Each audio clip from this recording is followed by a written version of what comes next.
What up, y'all? It's your boy, Mr. Dan Taron Melo, and you're listening to the Entertainment Report on iHeartRadio, live from Dubai for Friday, May 4th, 2018, delivering some major stories and trends going on in the world of entertainment and beyond. You can follow the show on Facebook, Twitter, or Instagram, facebook.com/The Entertainment Report with Ray Melo, that's RAYMELO, on Twitter at The Enter Report, or on Instagram at The Entertainment Report. You can listen to the show anytime you want on iHeartRadio. Just go to iHeart.com or your iHeart phone app, search for The Entertainment Report, and it'll take you to the page. Ryan Reynolds' Deadpool and Celine Dion joined forces in the new music video for Ashes, the singer's latest song that appears on the soundtrack for Deadpool 2. The video, released Thursday, features Deadpool in high heels performing an interpretive dance as Dion sings dramatically inside an empty theater. Dion says, "Let the beauty come out of ashes, and when I pray to God, all I ask is, can beauty come out of ashes?" After the performance, Deadpool gives Dion props for delivering a worthy song, but asks the performer to tone down her greatness to better fit the upcoming sequel. Foulmouth Mutant says, "It's too good. This is Deadpool 2, not Titanic," referencing Dion's performance of the lead song for Titanic. Dion says in response, "Listen, this thing only goes to 11, so beat it, Spider-Man." Dion said on Twitter about the track, "Over the years, I've received incredible songs and I've been involved in fun projects. Ashes is one of those songs, and a Deadpool movie is off the charts. Take the most insane ride of your life when it opens on May 18th. You'll be laughing your ashes off." Deadpool 2 from director David Leitch also stars Josh Brolin, Zazie Beetz, Terry Crews, TJ Miller, Miranda Bachran, Leslie Uggams, Julian Dennison, and Brianna Hildebrand. Taron Egerton is the new Robin of Locksley, who stole from the rich and gives to the poor in the first teaser trailer for Robin Hood. The clip, released Thursday, also stars Jamie Foxx's Robin Hood's friend and partner Little John as the duo help mount a revolt against the corrupt English crown. Egerton is seen in the trailer taking out his enemies in slow motion with his bow and arrow as townspeople gather in the streets to fight back against their oppressors. Eve Hewson appears as Robin Hood's love interest, Maid Marian. Ben Mendelsohn plays the villainous sheriff of Nottingham. Robin Hood from director Otto Barhurst is set to arrive in theaters on November 21st. The Crown is adding Helena Bonham Carter and Jason Watkins for Season 3. The Netflix series confirmed Thursday on Twitter that the 51-year-old British actress and Watkins, also 51, will join a show which follows the reign of Queen Elizabeth II. Carter will play Elizabeth's sister, Princess Margaret. Vanessa Kirby played a younger version of the princess in Seasons 1 and 2 of The Crown. Carter said in a statement, "I'm not sure which I'm more terrified about, doing justice to the real Princess Margaret or following in the shoes of Vanessa Kirby. The only thing I can guarantee is that I'll be shorter than Vanessa." Watkins will play Harold Wilson, who served as British Prime Minister from 1964 to 1970 and from 1974 to 1976. Watkins says, "I'm delighted to be part of this exceptional show. Harold Wilson is a significant, fascinating character in our history, so looking forward to bringing him to life through the decade that transformed us culturally and politically, and excited to be working so closely with Olivia Colman and the whole team." Watkins, who is known for the British series Being Human, Trolled, and W1A, teased the news of his casting earlier on Twitter. The actor wrote, "I've been cast in such an exciting project. I've kept it to myself for 2 months. It's being announced this afternoon." Claire Foy and Matt Smith played Elizabeth and Prince Philip in Seasons 1 and 2 of The Crown, with Olivia Colman and Tobias Menzies taking over in Season 3. Smith supported Foy in an interview in April following controversy about their pay disparity. Paul Blackthorne, who stars as Detective Quentin Lance on the CW's Arrow, is leaving the superhero drama after Season 6. Blackthorne was a series regular on Arrow after appearing in the pilot episode. It's uncertain how his character, who has since become a mayor, will be written out of the show. Blackthorne is the latest actor to leave Arrow following the departures of series regular Willa Holland in March. Holland portrayed Thea Queen, the sister of lead character Oliver Queen / Green Arrow, portrayed by Stephen Amell. Amell and David Ramsey, who portrays John Diggler, Spartan will be the only series regulars who have also appeared in the pilot episode returned for season 7. Colton Haynes, who portrays Roy Harper, will become a series regular when the new season premieres in the fall. Arrow season 6 also saw the departure of executive producer Andrew Kresberg following allegations of sexual harassment. Co-showrunners Mark Guggenheim and Wendy Mersel announced in April they plan to step down, with Beth Schwartz taking their place. The Academy of Motion Pictures Arts and Science announced Thursday it has expelled Oscar-winning filmmaker Roman Polanski and comedian Bill Cosby as members. The Academy Board said it voted Tuesday night to oust both men who have been accused of sexual violence. The move comes months after it gave the boot to producer Harvey Weinstein, who has been accused of harassment and abuse by dozens of women. The Academy said in a statement, the board continues to encourage ethical standards that require members to uphold the Academy's values of respect for human dignity, announcing the expulsion of Polanski and Cosby. Polanski, 84, won the Academy Award for Best Director Oscar in 2003 for his Holocaust drama, The Pianist. The French-born filmmaker did not collect his Oscar in person at the Los Angeles Gala because a warrant was out for his arrest in connection with the 1977 sexual assault of a girl who was 13 years old at the time. He pleaded guilty to the offense decades ago, but fled the United States before he could be sentenced. Despite the widespread media coverage of the case, Harrison Ford announced Polanski was voted Best Director at the ceremony, and celebrities such as Weinstein, Meryl Streep, Martin Scorsese, Jack Nicholson, Adrian Brody, and Nicolas Cage stood and applauded. Polanski's other films include Rosemary's Baby, Chinatown, Frantic, and The Ghost Rider. Former German actress Renate Langer told the New York Times last fall that Polanski raped her in February 1972 when she was 15 years old. Polanski's lawyer said the director had no knowledge of the alleged incident. Cosby, whose A was convicted last week on 3 charges of aggravated indecent assault for drugging and assaulting Andrea Constant in 2004 at his home outside Philadelphia. He pleaded not guilty to the charges, and his first trial ended last June with a hung jury. More than 60 women have accused the former television titan of assaulting them in alleged incidents going back decades. Camille Cosby is standing by her husband's side and Thursday asked for a criminal probe of the prosecutor in his criminal case. Zoe Saldana was honored with the 2,637th star on the Hollywood Walk of Fame on Thursday. Saldana, who most recently starred as Gamora in Avengers Infinity War, received the 2,637th star on the Walk of Fame during a ceremony in Los Angeles. She was joined by her husband Marco Perego and their 3 sons, Bowie, Sai, and Zen. Saldana said of her career, "It's been a long journey, a gradual, hard-walked journey, and it's certainly not over yet, but I'm loving every minute of it." Saldana made her television debut in 1999 on an episode of Law & Order, and her first film, Center Stage, was released in 2000. Actress Mila Kunis, who starred alongside Saldana in 2007's After Sex, says, "I admired you as a person, a wife, a sister, a mother, a businesswoman, and an actress. While the world knows you for the characters you have played, I have the privilege of knowing the working mom behind the scenes." Saldana has starred in a number of films, including Crossroads, Drumline, Pirates of the Caribbean, The Curse of the Black Pearl, and The Terminal, before being cast as Uhura in 2009 Star Trek, a role she reprised in 2013 Star Trek Into the Darkness and 2016 Star Trek Beyond. Also in 2009, Saldana starred as Neytiri in James Cameron's Avatar. Cameron said her iconic characters, Uhura, Neytiri, and Gamora, are role models for young women. These are women of courage, intelligence, and integrity. They are women that are unbowed and authentic and stand for something. Robert Irwin, the son of the late Steve Irwin, visited The Tonight Show to share with host Jimmy Fallon a new collection of animal friends. Irwin, who's 14, first introduced Fallon to a herd of baby African pygmy goats named after the cast of Friends, who rushed towards the comedian as he fed them milk from a bottle. Fallon then met Cookie, a kookaburra, which is a skin hunter. Robert Irwin says they're predators. Everything's based on movement, so any little animal they see that's moving, they're right on it, and they attack. So don't make any sudden movements. After bringing out a capybara, he was joined by his mother, Terry Irwin, and sister Bindi Irwin to examine an American alligator with Fallon.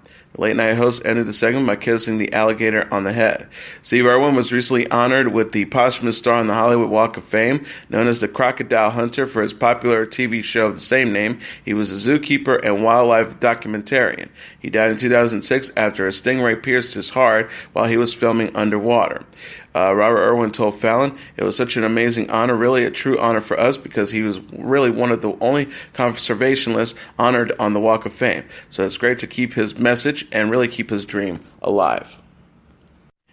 David Beckham shed tears of joy after son Brooklyn Beckham surprised him on his 43rd birthday. The retired soccer star's wife, designer, and former Spice Girls singer Victoria Beckham captured a cute video of David embracing Brooklyn after the 19-year-old unexpectedly flew in for his birthday. The clip shows Brooklyn, who is attending college in New York, walking up to David's table at a restaurant in London. David has an emotional reaction as he shares a long hug with Brooklyn, who asked his dad if he's okay. Victoria captioned the post, "The biggest surprise of the day, welcome home at Brooklyn Beckham, times happy birthday at David Beckham, I love you so much, and kisses." David said on Instagram that Brooklyn showed up was the best birthday surprise. Brooklyn wished David a happy birthday in a post on his own account. He captioned a photo with his dad, "Happy birthday, Dad. I love you to the moon and back."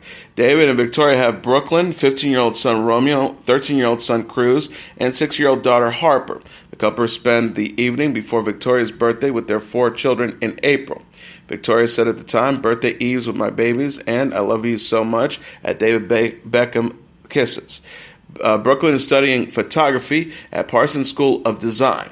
David expressed his pride after dropping off Brooklyn at the school in August, saying, "Exciting times and hard work coming from this little man. Proud of you, bust."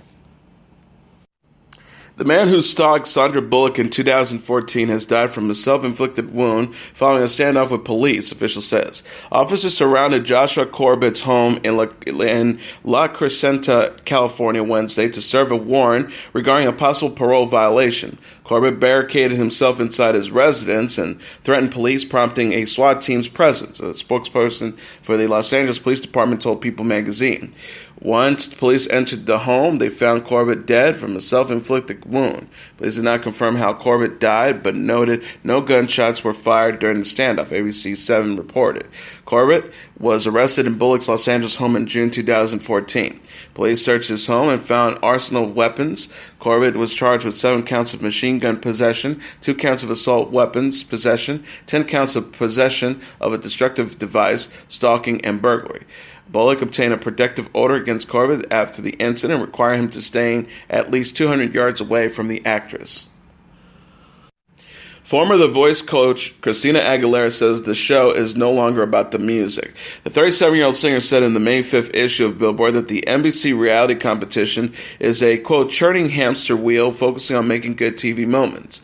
She explained of her departure, "It became something that I didn't feel was what I had signed up for in season 1. You realize it's not about music, it's about making good TV moments and massaging a story." Aguilera served as a coach in seasons 1, 2, 3, 5, 8, and 10, and said the series became an energy sucker in her life.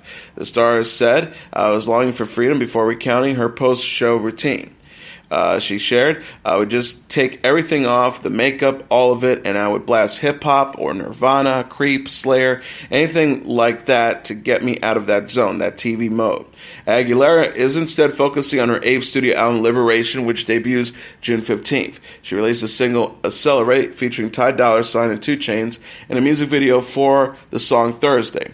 Aguilera also collaborated with Demi Lovato, Julia Michaels, and Kanye West on Liberation. She shared a full track list for the album Thursday on Twitter. The Cars frontman Ric Ocasek and his wife, model and actress Paulina Porizkova, have split up after 28 years of marriage. Porizkova said Wednesday on Instagram that she and Ocasek have been separated for the past year. Ocasek and Porizkova tied the knot in 1989 and shared 2 sons together, Jonathan, 25, and Oliver, 19. Porizkova said, "Our family always has been and still is a well-built car. When the 4 of us are together, we can go wherever the road takes us. But as a bike, my husband and I no longer pedal in unison, so we ditched the bike. Rick and I have been peacefully separated for the past year. The photos of our happy family are, in fact, happy family photos. We are just no longer a couple." She also added, "The love we have for one another is so wide and deep it's practically tangible, and that sort of love can never disappear, except to keep seeing happy family photos. As I'm sure you can understand, out of respect for our children and each other, we will not be commenting further here or elsewhere at this time. Ocasek was inducted into the Rock and Roll Hall of Fame as a member of the Cars in April. The rock star and Porizkova attended the ceremony together, embracing each other and posing for photos, People magazine reported. Rihanna says Drake's 2016 MTV Video Music Awards speech was uncomfortable to sit through. The 30-year-old singer and actress discussed her 2016 VMAs and the status of her friendship with the 31-year-old Canadian rapper in the June issue of Vogue. Rihanna recalled receiving the Video Vanguard Award. The VMAs is such a fan-focused award show, so having that energy around me and knowing the people who have received the award in the past made it feel like a big deal. Drake declared his love for Rihanna while presenting her with the award, calling her the most beautiful, talented woman he has ever seen. Rihanna said of the speech, "Weighing through that speech was probably the most uncomfortable part. I don't like too many compliments. I don't like to be put on blast." Rihanna and Drake split in 2016 after an on-again, off-again relationship. Rihanna told Vogue that she hasn't stayed in touch with the nice-for-what rapper. She said, "We don't have a friendship now, but we're not enemies either. It is what it is." Rihanna confirmed she's dating someone new, although she did not share her boyfriend's name. The singer has been linked to Saudi businessman Hassan Jamil since they were spotted together in Spain in June. And now let's take a look at what happened on this date in entertainment history. On this date in 1929, Audrey Hepburn is born near Brussels, Belgium. The daughter of an English banker and Dutch baroness, Hepburn was attending school in London when World War II erupted in Europe. During the war, the Nazis occupied Holland, where the young Audrey and her mother were staying, and the family suffered many hardships. Hepburn continued to pursue her ballet studies, and at war's end, she returned to London, where she modeled and began acting in small parts on stage and screen. In 1951, Hepburn was discovered by the French writer Colette while in Monaco shooting a film. Colette insisted Hepburn be cast in the title role of the Broadway version of her novel Gigi, and the young actress made her Broadway debut the same year. Hepburn's success in Gigi led directly to her being cast as the lead in 1953's film Roman Holiday for a portrayal of a headstrong young princess who falls in love with a journalist, played by Gregory Peck, while on the loose in Rome. Hepburn won the Academy Award for Best Actress. She also won a Tony Award for Best Actress the same year for her starring turn in Odine. Over the next decade, Hepburn proved herself more than a match for Hollywood's top leading men in such hits as Sabrina in 1954 with William Holden and Humphrey Bogart, Funny Face 1957 with Fred Astaire, and Love in the Afternoon 1957 with Gary Cooper. As the inimitable Holly Golightly in Breakfast at Tiffany's in 1961, Hepburn earned her fourth Oscar nod for Best Actress. She was also nominated for Sabrina and 1959 A Nun's Story. She sparked a controversy when she was picked to star as Eliza Doolittle in the film version of the musical My Fair Lady, beating out Julie Andrews, who had originated the role on Broadway. 3 years later, Hepburn scored a fifth Academy Award nomination for Wait Until Dark, a film that was produced by her then-husband Mel Ferrer. They married in 1954. She left full-time acting shortly after, though she would continue to appear sporadically in movies, notably as Maid Marian opposite Sean Connery's Robin Hood in 1976, Robin and Marian, and spent most of her time at her home in Switzerland. Hepburn and Ferrer, who had two sons, divorced in 1968, and Hepburn married Andre Dotti, an Italian psychiatrist, the following year. They had one son together. After divorcing Dotti, Hepburn began a relationship with Robert Wolders, a Dutch actor, in 1980. In her semi-retirement from acting, Hepburn devoted most of her energy to charitable causes, most notably UNICEF, the United Nations Children's Fund, for which she was named a special ambassador in 1988. Hepburn's field trips for UNICEF took her around the globe, from Guatemala, Honduras, Venezuela, and El Salvador to Turkey, Thailand, Bangladesh, and Sudan. She was also an eloquent public voice for the organization, helping to raise money and awareness for its work by speaking before the U.S. Congress, among others. In 1992, she was awarded the Presidential Medal of Freedom. Hepburn made her final film appearance in Steven Spielberg's film Always in 1989, in which she portrayed an angel.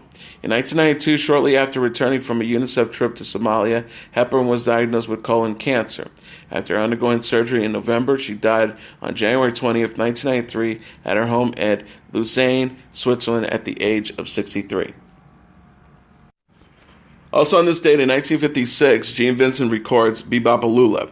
When a music critic wants to indicate that a song lacks lyrical sophistication, he or she will often refer to its lyrics as being of the Moon and June sort. It's a label left over from the Tin Pan Alley era, even when great composers like Irwin Berlin churned out like hundreds of uninspired Moon June tunes for every highly original classic like Blue Skies or Putting on the Ritz.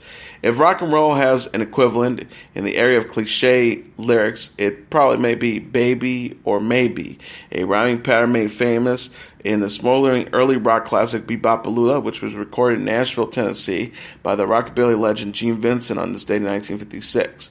The story of how the decidedly uncomplex lyrics of Be-Bop-A-Lula got written is shrewd in a certain amount of controversy. Officially, Gene Vincent's business manager, Bill Sheriff Tex Davis, is credited as the co-writer, but Chef Tex, a savvy 40-year-old from Connecticut, seems an unlikely source of such a naive gem. The story that had the greater ring of the truth credits a young man named Donald Graves, a buddy Gene Vincent made in Portsmouth, Virginia's veteran hospital. Vincent, born Vincent Eugene Craddock in 1935, had just reenlisted in the U.S. Navy in the spring of 1955 when he suffered a devastating leg injury in a motorcycle accident. That injury would land him in the hospital for more than a year when a fellow patient remembers Vincent and Graves tooling around the facility working out the song that would eventually become a classic. By the time Gene Vincent's demo tape reached Capitol Records the following spring, however, Graves had been bought out of his share in Be-Bop-A-Lula by Sheriff Tex reportedly for just $25. It wasn't the obvious brilliance of Be-Bop-A-Lula, but rather the uncanny resemblance between Gene Vincent's voice and Elvis Presley's that helped the speed with which Capitol snapped Vincent up and got him into the studio. In fact, when Vincent and his Blue Caps recorded Be-Bop-A-Lula on this date in 1956, it was a B-side of the now largely forgotten tune called Woman Love. As soon as disc jockeys began flipping Vincent's debut single, however, Be-Bop-A-Lula became a smash, rising to number 7 on the pop charts and selling more than 2 million copies in its first year of release. And that is your entertainment report for Friday, May 4th, 2018. I'm your host, Mr. Downtown Ray Melo. I'll be back on Monday to deliver some major stories and trends going on in the world of entertainment and beyond. You can follow the show on Facebook, Twitter, or Instagram. Facebook.com/The Entertainment Report with Ray Melo. That's RAYMELO. On Twitter at The Enter Report or on Instagram at The Entertainment Report. You can listen to this episode or any previous episodes of The Entertainment Report anytime you want on iHeartRadio. Just go to iHeart.com or your iHeart phone app. Search for The Entertainment Report and it'll take you to the page. Everyone have a great weekend. Good night and God bless you all.